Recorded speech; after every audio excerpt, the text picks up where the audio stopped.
Hello learners, एक बार फिर से आपका बहुत बहुत स्वागत है ज्ञानाश्री क्लासेस के यूट्यूब प्लेटफॉर्म पर। तो बहुत इम्पोर्टेंट जो सेशन अभी रह गया है उसको हम कर रहे हैं और उसी में एनईपी 2020 से बहुत सारे क्वेश्चंस पूछ लिए जाते हैं आपके पेपर 1 में भी, और पेपर 2 अगर आपका एजुकेशन है यानी शिक्षा शास्त्र है तो उसमें भी पूछ लिए जाते हैं। बहुत नॉर्मल है, क्योंकि एनईपी 2020 जो है रिसेंटली ही अभी जो हमारा सबसे रिसेंट राष्ट्रीय शिक्षा नीति है वो है। और इसके रिगार्डिंग मैं आप लोगों के लिए वन लाइनर्स लेके आया हूँ, और एक ही क्लास में पूरी एनईपी 2020 का जो जिस्ट है, जो सार है, वो मैं आपको समझाने वाला हूँ। तो बने रहिएगा वीडियो में। और अगर हमारा ये प्रयास आपको अच्छा लग रहा है, काइंडली वीडियो को लाइक करके हमें अप्रिसिएट करिए। आपके एक लाइक से हमें मोटिवेशन मिलता है ऐसे और बेहतरीन क्लासेस आप लोग के लिए ले आने के लिए। एनईपी 2020 को 29 जुलाई 2020 को भारत सरकार द्वारा लागू किया गया। तो ये डेट आप याद रखेंगे, 29 जुलाई 2020, है ना। तो ये भी कई बार पूछ देता है।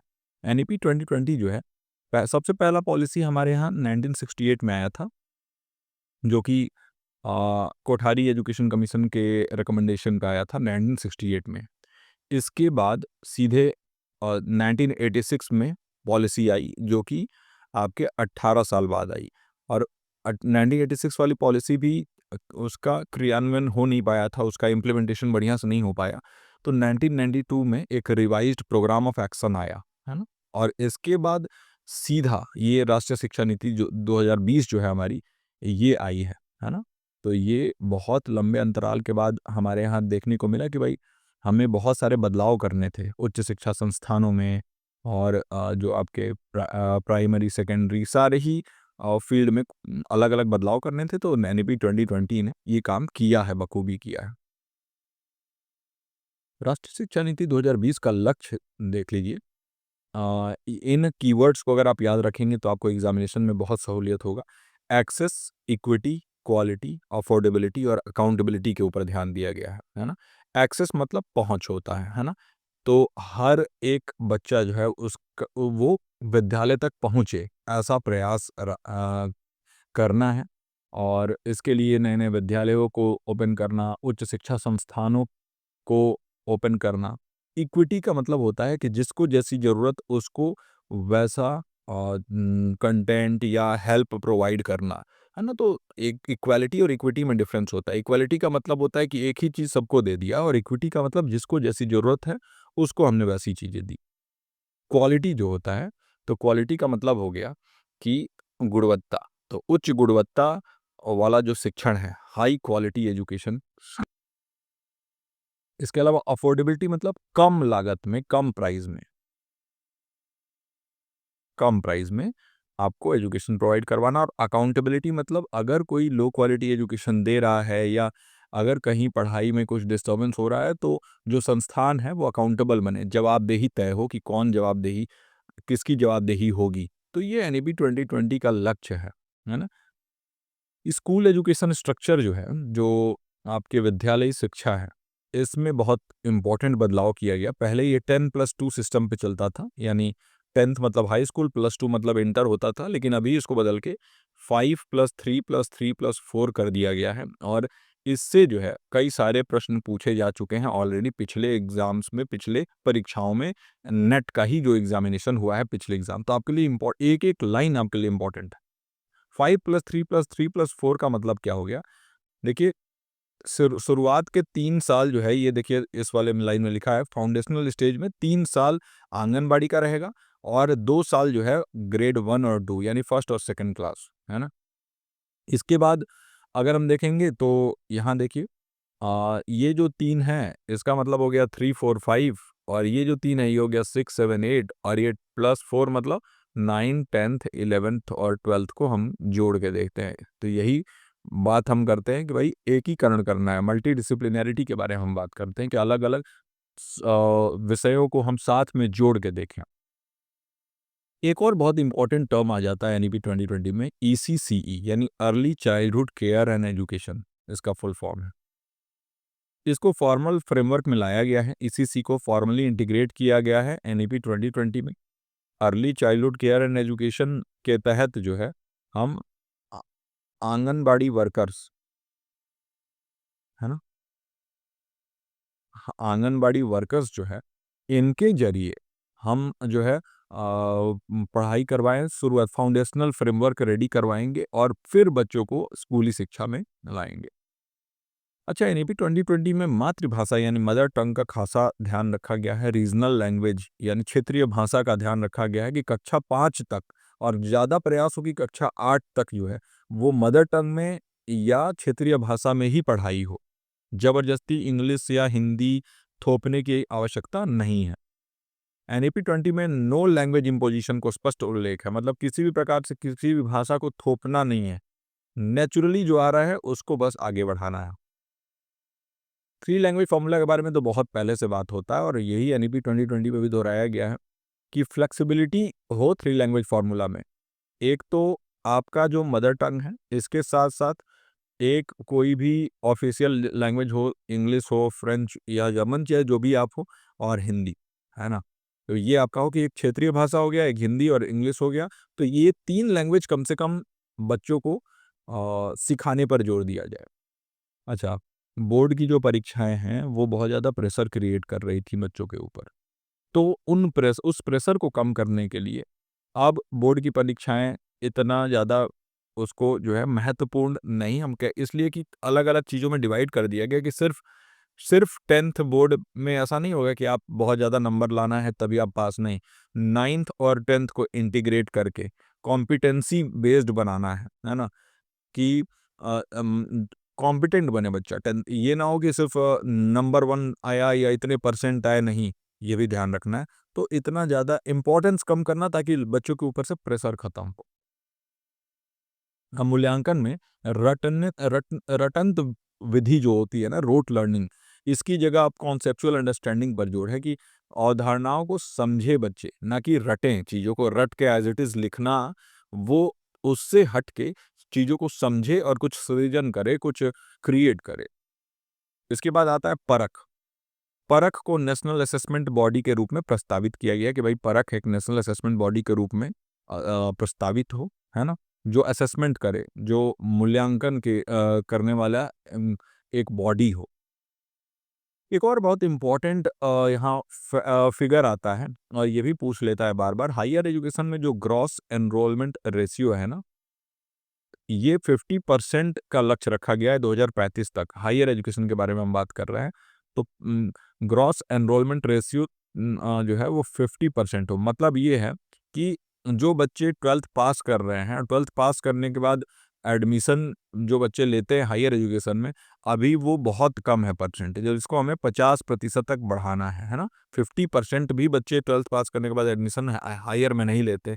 वो ग्रॉस एनरोलमेंट रेशियो हमें 50% करना है, यानी उस लक्ष्य समूह, जिन बच्चों को हायर एजुकेशन में होना चाहिए, उन बच्चों, उस एज ग्रुप के कम से कम 50% बच्चों का एडमिशन हो हायर एजुकेशन में। फिर अंडर ग्रेजुएट एजुकेशन, है ना?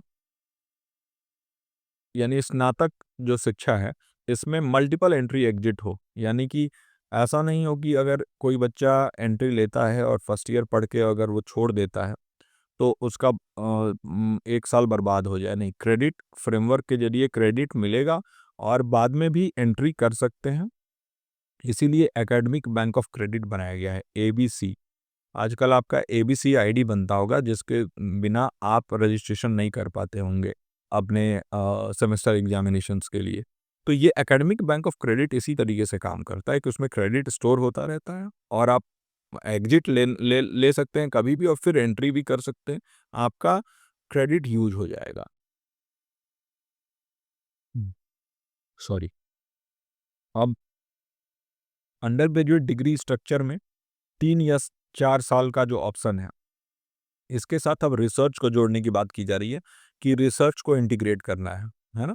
यूजी डिग्री 3 या 4 साल का तो होगा ही, साथ ही साथ इसमें शोध या रिसर्च पर बहुत ज़्यादा जोर होगा। अब एमफिल जो प्रोग्राम है इसको समाप्त कर दिया जाएगा और जो पीएचडी प्रोग्राम है ये जारी रहेगा और साथ ही साथ यूजी और पीजी के साथ ही रिसर्च होगा। तो जो एमफिल अलग से होता था वो ना होके अब यूजी पीजी के साथ रिसर्च होगा, है ना? सिनॉप्सिस वगैरह रेडी तो वैसे भी अभी मास्टर्स में हम करते ही हैं। राष्ट्रीय शिक्षा नीति 2020 में मल्टी डिसिप्लिनरी एजुकेशन पर विशेष बल है, यानी मल्टी मतलब होता है कई सारे और डिसिप्लिनरी मतलब हो जाए विषय। तो मान लीजिए कि आप अगर शिक्षा शास्त्र के स्टूडेंट हैं, लेकिन आपकी रुचि जो है वो गणित पढ़ने में भी है, मैथ्स भी आपको अच्छा लगता है, तो आप गणित भी ले सकते हैं। गणित के छात्र शिक्षा शास्त्र ले सकते हैं, मनोविज्ञान ले सकते हैं। अपने रुचि के हिसाब से अलग-अलग डिसिप्लिन का चुनाव कर सकते हैं, जो पहले पॉसिबल नहीं था।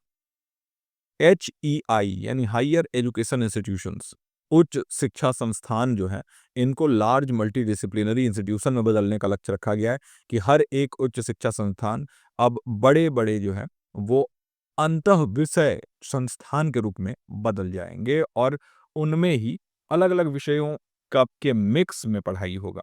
तो इससे क्या होगा कि एक होलिस्टिक एजुकेशन का जो हमारा लक्ष्य होता है ना? कि बच्चों का सर्वांगीण विकास हो सके और उनको उनके मुताबिक सब्जेक्ट्स जो उनको पसंद हो वो मिले। ऐसा ना हो कि हम उनको जो है हार्ड एंड फास्ट रूल में कि मैथ्स हो के स्टूडेंट हो तो मैथ्स ही पढ़ना है, ऐसा ना हो।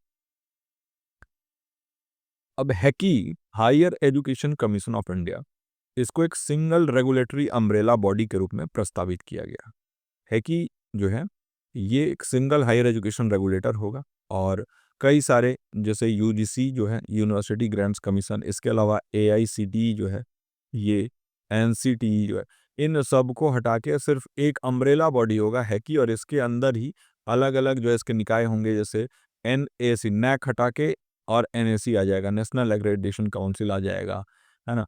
इसी के अंदर में फिर ग्रांट्स वाला आ जाएगा जो यूजीसी है इसके जगह पे। तो ये है कि इससे होगा कि अच्छे तरीके से समन्वय तरीके से एक दूसरे से इन सभी निकायों का आपस में जो है वो कम्युनिकेशन हो सकेगा, जो आज के डेट में पॉसिबल नहीं हो पाता है। हैकी के 4 वर्टिकल होंगे। एनएचईआरसी रिसर्च के लिए, फिर जनरल के लिए एक होगा और इसके अलावा जो है एक्रेडिटेशन के लिए और ग्रांट्स के लिए, है ना? तो देखिए ये 4 जो है, एक रिसर्च के लिए और फिर एक जो है ग्रांट्स के लिए, एक एक्रेडिटेशन के लिए, ऐसे जो है आपका 4 वर्टिकल्स इसके होंगे, 4 अलग-अलग वर्टिकल इसके अंदर ही होंगे और ये एक अम्ब्रेला बॉडी होगी, मतलब एक छत के नीचे आप मान के चलिए कि 4 अलग-अलग जो है निकाय होंगे। एनटीए जो है नेशनल टेस्टिंग एजेंसी, इसको टेस्टिंग एजेंसी के रूप में और मजबूत करने के बारे में बात किया गया। एनटीए ही आपका टेस्ट भी लेता है, ये भी याद रखेंगे, यूजीसी नेट का जो टेस्ट होता है। टीचर एजुकेशन जो शिक्षक शिक्षा है, ये 4 ईयर का इंटीग्रेटेड बीएड को मिनिमम क्वालिफिकेशन बना दिया गया है।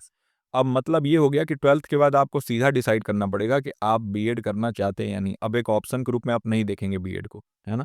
और इसको जो है बदल के इसका नाम जो है वो आईटीईपी हो गया है, इंटीग्रेटेड टीचर एजुकेशन प्रोग्राम। तो अब आपको बीकॉम के साथ बीएड कर सकते हैं, बीए के साथ बीएड कर सकते हैं, तो ये इंटीग्रेटेड हो जाएगा।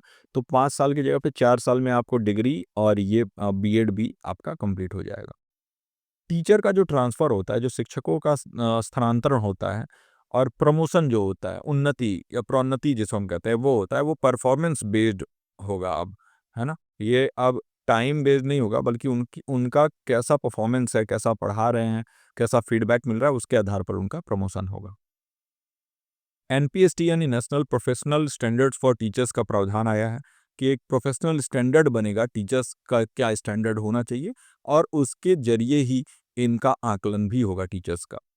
वोकेशनल एजुकेशन के ऊपर खासा जोर दिया गया है कि देखिए ऐसा एजुकेशन जो आपको डायरेक्टली जॉब्स दिला सके, जिससे आप पैसे कमा सकें, जिससे आप अपना दिनचर्या अपना घर चला सकें। ऐसे एजुकेशन को प्रमोट करने के बारे में बात किया गया और वो भी क्लास 6 से, ग्रेड 6 से ही इंटर्नशिप सहित शुरू करने के बारे में बात किया गया है। यही काम चाइना करता है, यही काम यूएसए करता है और इसीलिए उनकी इकोनॉमी जो है ना इतनी अच्छी है और वहाँ के बच्चे जो है इतने अच्छे हैं, है ना? वहाँ पर जापान है, वहाँ पर बच्चे इतने ज़्यादा शार्प क्यों होते हैं? क्योंकि उनको रटंत विधि से नहीं पढ़ाया जाता बल्कि उनको चीज़ें करके सीखने के बारे में, लर्निंग बाय डूइंग, जो जॉन डूई जिसके बारे में बात करते हैं, उसके बारे में बात किया जाता है।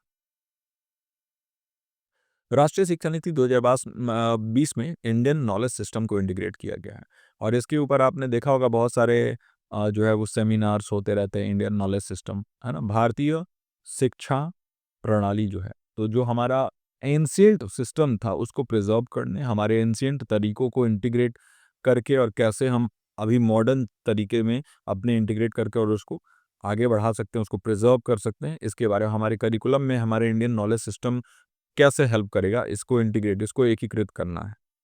साथ ही साथ तकनीक जो है, टेक्नोलॉजी जो है, इसको इंटीग्रेट करना है। और टेक्नोलॉजी इंटीग्रेशन के लिए NETF यानी नेशनल एजुकेशनल टेक्नोलॉजी फोरम जो है ये प्रस्तावित किया गया, प्रपोज किया गया है। ODL जिसको हम कहते हैं कि भाई ओपन डिस्टेंस लर्निंग, है ना, जैसे इग्नू है ना, तो इग्नू ODL के माध्यम से ही तो पढ़ाई होता है Indira Gandhi national open university में। तो ओपन एंड डिस्टेंस लर्निंग में क्वालिटी एश्योरेंस पे जो है कि भाई देखिए गुणवत्ता बेहतर करना है ODL में, है ना, भले ही डिस्टेंस लर्निंग हो रहा है लेकिन उच्च गुणवत्ता वाली शिक्षा वैसे भी प्रोवाइड हो। रिसर्च का जो कल्चर है इसको बढ़ावा मिले। भारत में आपको भी मालूम है अनुसंधान या शोध की स्थिति बहुत खराब है, तो उसको बढ़ावा देने के लिए नेशनल रिसर्च फाउंडेशन NRF का प्रावधान है।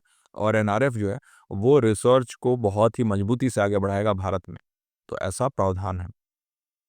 राष्ट्रीय शिक्षा नीति 2020 में पब्लिक इन्वेस्टमेंट पब्लिक इन्वेस्टमेंट मतलब गवर्नमेंट जो पैसा लगाएगी शिक्षा के ऊपर, बताया गया है कि GDP का 6% जो है इसका लक्ष्य रखा गया है। बार बार यही लक्ष्य रखा जाता है लेकिन GDP का 2 या 3% भी नहीं लग पाता है ना। तो शिक्षा के क्षेत्र में GDP का मैं मानता हूँ कि कम से कम 10% होना चाहिए, है ना। 10% अगर हमारे सकल घरेलू उत्पाद का लगेगा तभी जाके शिक्षा के क्षेत्र में हम बहुत आगे बढ़ पाएंगे। तो GDP का 6% जो है वो एजुकेशन के क्षेत्र पब्लिक इन्वेस्टमेंट करे, यानी गवर्नमेंट उतना पैसा लगाए शिक्षा के क्षेत्र में, ये टारगेट रखा गया है। और राष्ट्रीय शिक्षा नीति 2020 का दृष्टिकोण क्या है? हॉलिस्टिक यानी सर्वांगीण, लर्नर सेंट्रिक यानी शिक्षार्थी केंद्रित, और फ्यूचर रेडी यानी कि जो भविष्य के लिए तैयार हो ऐसा शिक्षण प्रणाली, एजुकेशन सिस्टम रेडी करना, यही NEP 2020 का मुख्य लक्ष्य है, वही दृष्टिकोण है। तो ये कुछ 31 वन लाइनर्स थे जिनके जरिए मैंने आपको पूरी की पूरी राष्ट्रीय शिक्षा नीति 2020 को समराइज कर दिया, समझा दिया, और सारे ही पॉइंट्स को हमने कवर कर लिया जो आपके एग्जामिनेशन में, आपके पेपर में पूछा जा सकता है। कोई भी डाउट हो तो नीचे कमेंट सेक्शन में ज़रूर बता देंगे। अगर हमसे जुड़ के अपनी तैयारी करना चाहते हैं तो यहाँ नंबर देखिए लिखा हुआ है 9015958713। बहुत ही मिनिमल प्राइजेस पे आप अब जून 2026 की तैयारी कर सकते हैं। आप अपने जो भी आपकी प्रतिक्रिया नीचे कमेंट सेक्शन में बताइए, वीडियो को लाइक कर दीजिए। मैं मिलता हूँ आपसे अगले वीडियो के साथ। वीडियो को लाइक किए बिना मत जाइएगा। टिल देन आप अपना और अपनों का ख्याल रखिए। नमस्कार।